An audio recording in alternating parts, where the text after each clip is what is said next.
Hey everybody, thanks for checking out the channel. On today's video, I'm going to show you how to make cheap shiplap. To do this with the shiplap material from Home Depot, you're going to need 6 packs. So 6 at 50 bucks, it adds up pretty quickly. You're $300-400 for the project plus paint. So I did this for about 100 bucks, paint included. It's a pretty cheap project. It looks great. It's pretty easy. And you can get Home Depot to make all the cuts for you, which is a huge time saver. I wasn't able to get Home Depot to do the cuts for me because of everything happening. I had to cut them in the shop. But it's a great project, and I'm going to show you how to do it step by step. If you like the video, please like and subscribe to the channel, and thanks for watching. Let's get to it.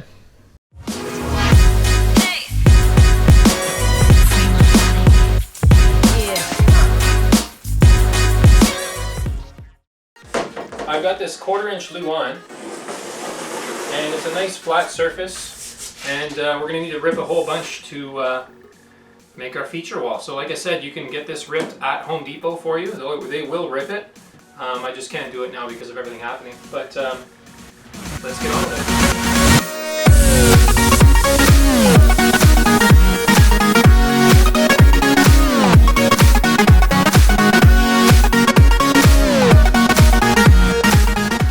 So I'm going to use some 100 grit. When I use a piece of sandpaper, this is a 1/4 sheet when I'm hand sanding.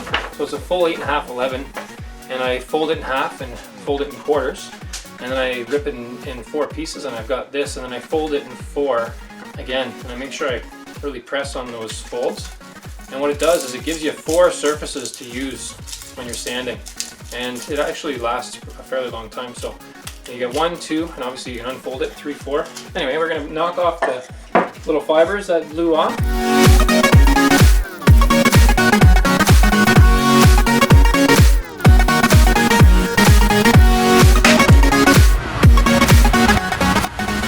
What we're going to do is we're going to put this piece up against the wall here, and we're going to put this guy on top, and that'll give us a distance. So we're right about here. And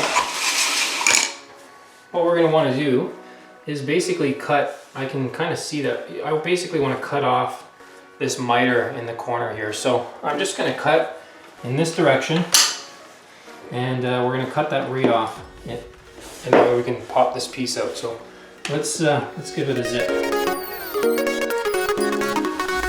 You want to score, there's a bead of caulking up here, and you want to cut your bead of caulking, that way when you take your baseboard off, you're not peeling the paper on the drywall, and that could make a big mess.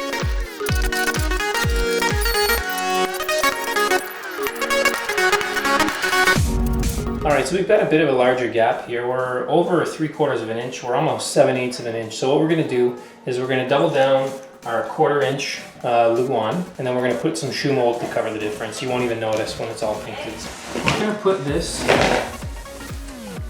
right in the corner, and put that right there, and I'm going to tack a nail in it where it's nice and flush.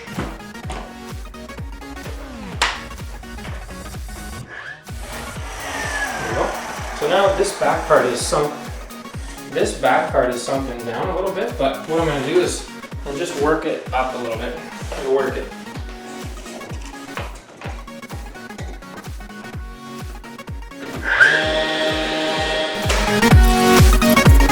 Got my safety sandals on.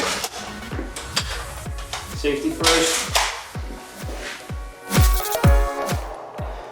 And if you find you're having trouble keeping it up against the wall, if you're shooting your nails straight, sometimes the nail, especially when you're grabbing only into drywall, the nail will tend to slip out from the drywall. So what you do is you get some angles in there. So you get them on angles, opposite angles, and it'll hold it better. That's not going anywhere. Alright, so my kids are going to bed, so that's it for me for tonight, but we'll continue this tomorrow. Alright, it's the morning, the kids are awake, let's get back to work. The next step, in my opinion, is the most critical step, and that's to do a layout. So, full board right here, and I got my first mark, and then I got my 1/2 inch space. So I'll just use it to make my 1/2 inch gap, and I slide it over, and now I've got a full board again, and then 1/2 inch, and then full board again, and 1/2 inch. So let's see for fun where that lands up on our plug. That's pretty close. So if we took, let's say, a 1/4 inch off this first row, and we ripped it on the table saw, or if you used a jigsaw or anything like that, just to cut a 1/4 inch, this plug, cover plug, would probably end up laying out about right there in terms of width on the board.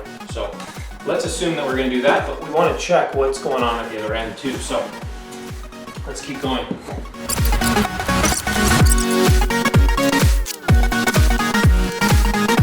My layout worked essentially perfectly. I have to rip a 1/4 inch off a full board, which you won't, like visually, you won't really see a 1/4 inch on a 6-inch board. It'll be hard to notice. So it's best case scenario. What I'm gonna do here is, let's say, like I said, I'm making up this scenario here where if I imagine my boards ended up here, and then I've got this last piece on this line here, which leaves me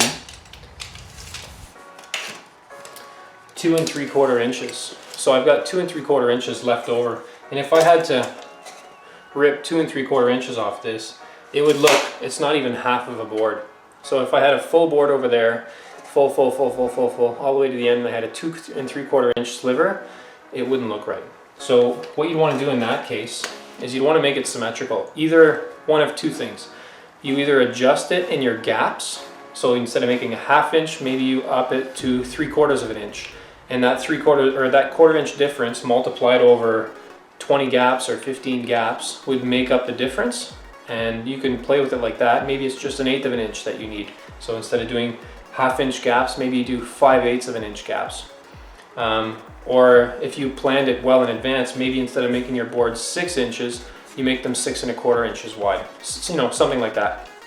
But in this case, if this was the scenario, what I would do is I would do 2 3/4,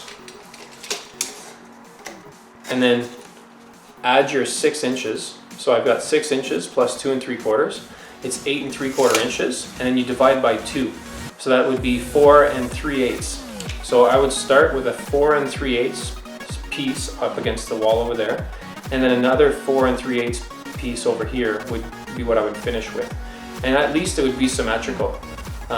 That's one option of doing it. To be honest, the best way to do it, I think, in this case, would be to up your gaps. So if you had the 2 3/4 sliver here, plus your 1/2 inch gap, right? So you've got 3 1/4 inches overall, and you've got all these spaces. I bet if you did 1/8 inch, or probably 1/8 inch or 3/8 inch, if you did 1/8 inch or 1/4 inch extra on these 1/2 inch gaps, that would get rid of this 3 1/4 inch space altogether. So food for thought. Layout is key. It really takes it to the next level from being a DIY job to a professional job. So if I was doing this for a customer, I would take this entire wall down if I was left with a sliver on the end. It just doesn't look right, especially for a feature wall. You're drawing attention to it, and people are going to look at it. That's the whole point. Especially in this case, this corner here is the more visible corner because I can see it from the door. So the first corner you'll see walking in is this corner. Not so much that one, but regardless, it's nice to have symmetry and take your time, do a layout. It makes all the difference. But let's keep this going. All right, I've ripped my piece on the table saw. I've taken about a 1/4 inch off it so we line up better with that plug. And we'll go over the other end because I am going to be a hair short on the finish, but we'll go over how to fix that. So I've ripped it and I've cut it to height. Let's put it in. So the one thing you're going to want to do too is to level as you go, because if it's not perfectly straight, it's going to be noticeable. It's not going to look good. So you'll need a level, 2-foot level. I wouldn't really, a torpedo level would do, a little 12-inch long one. The longer the better, I guess, well, within reason. I wouldn't go any longer than 4 feet, but use what you've got. So this is level. At the top, so this wall is crooked. At the top, I've got 3/4 inch. forget it's not nailed on the wall. I'm going to scribe this. So scribing is when that side edge isn't actually straight. You follow the contour of whatever's there. So to do that, I'm doing this more or less. So this pencil is on the wall and I'm holding this part and I'll be dragging across like this. I'm going to drag it down on the wall until it hits the board, and you're going to keep dragging all the way to the floor.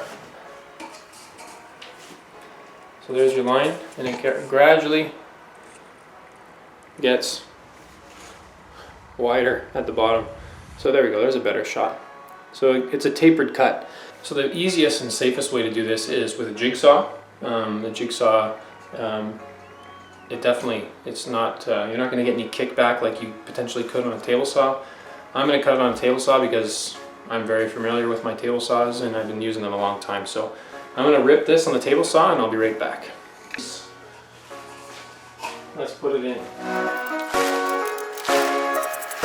Alright, so because we did take off more than planned on this first piece, what we're going to do is we're going to increase the gaps from 1/2 inch. So we actually won't even add a full 1/16. We'll add just over 1/2 inch, just a hair, just to make up that little difference. So let's keep going.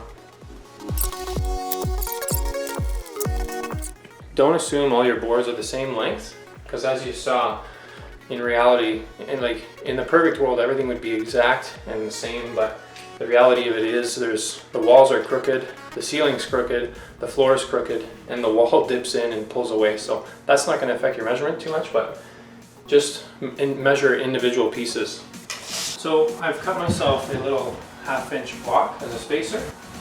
So I'm going to use it on the bottoms.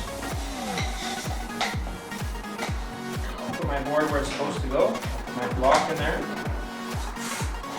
and I'll tack it in place.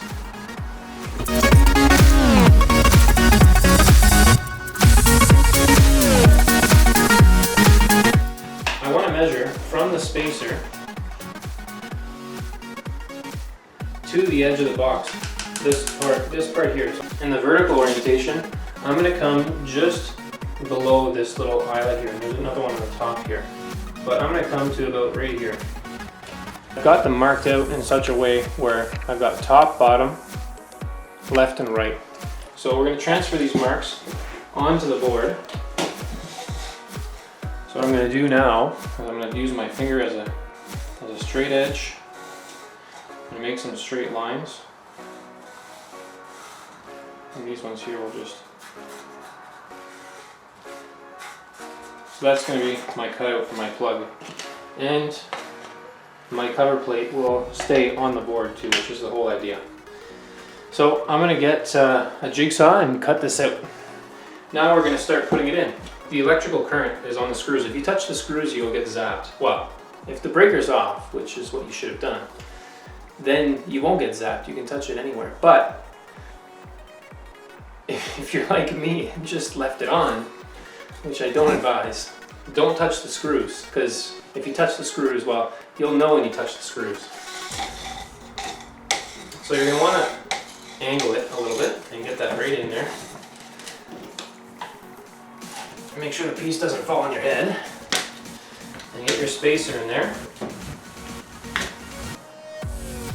And then tack it in. And then you should probably put the plug back in, just so it's out of the way.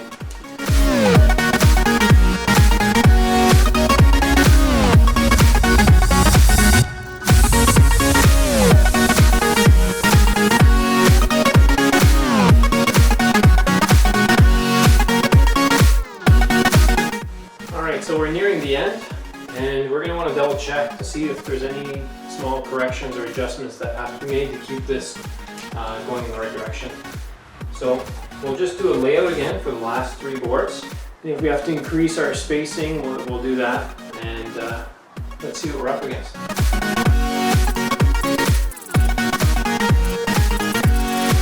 Alright, so we've got our last row. What I'm going to do is I'm going to use my spacer, and I'm going to put it up against my piece of my last row, or my second last row, and I'm going to draw a line all the way, top to bottom. And I'm just going to slide my spacer all the way across. What we're going to do is we're going to scribe the wall. I've marked 12-inch increments from the top to the floor. And I've just drawn horizontal lines as reference lines, and I'll show you why we're gonna do that in a sec. But then we're gonna measure at every line and the top and the bottom. And we'll just write it right on the wall because it's getting covered. So, and what I'm doing is I'm actually going to be measuring, and I'm going to subtract about a 1/16 or an 1/8 of an inch from my line. So I don't want to go tight because it doesn't have to be tight. We're going to caulk the difference. So, and then we're going to take our board and we're going to measure 12-inch increments. So we're going to go 12, 24, and the floor. So this will be my top, and we'll choose a line. So this is my good side, and I'm measuring off my right edge, and we'll transfer the measurements from the wall to the board. So we've got 5-inch, 5-inch, 5. And we're going to measure the second mark at my 12-inch point. So we're mimicking what was on the wall.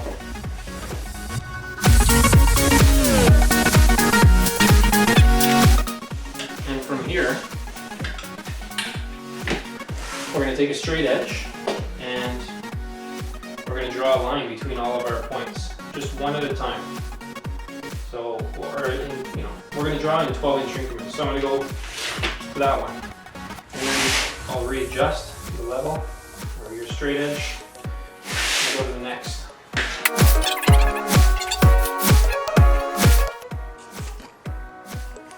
So we've created this tapered line, which is hard to see, but it's going to mimic the contour of the wall, which will give us a nice clean finish. We'll be able to caulk it, and once it's painted, you won't even know that it was scribed in and out, especially for these small amounts, but I've seen much worse. Just like this first corner wasn't great either. So I'm gonna cut this on the table saw. Again, table saw works, skill saw works, jigsaw. I'm gonna throw my eye down the side of it, make sure I didn't miss any spots with the nail gun. If you miss any spots, you'll see little gaps behind the board. So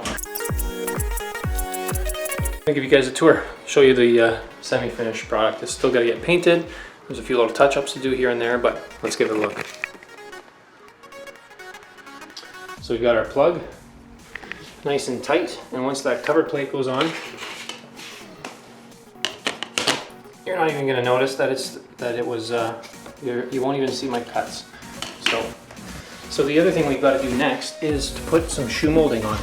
And the reason why we built out this horizontal piece was to bridge this gap a little bit. So this gap is a little on the big side, which is a bit disappointing.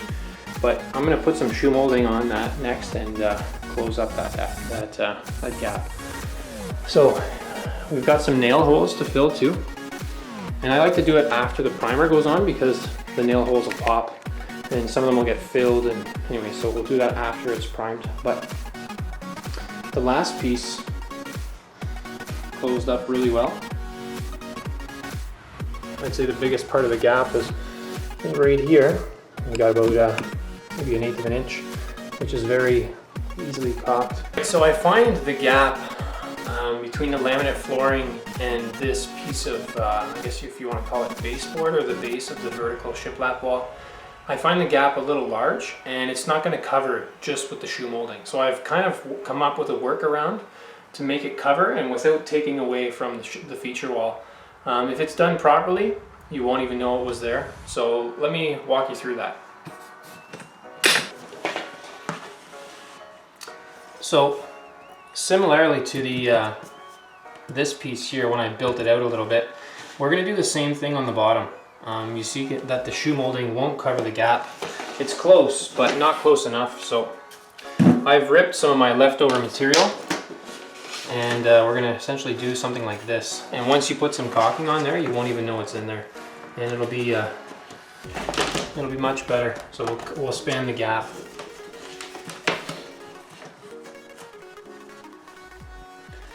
So there we go. And I'm sorry if you guys saw my underwear in this video. If you guys like and subscribe, I promise that I'll buy a belt. So in future videos, you don't have to watch, you don't have to see my underwear. Okay, let's get back to work.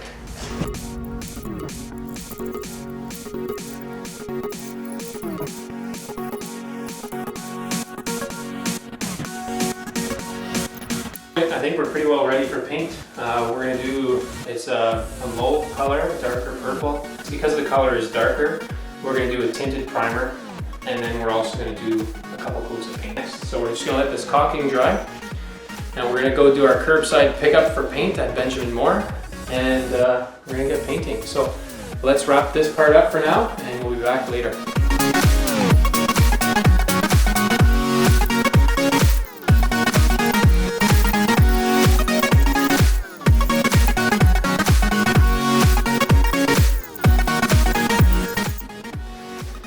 So there's the finished product.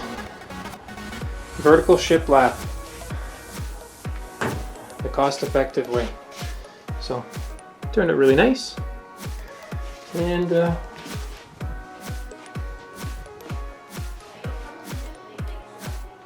pretty happy with it.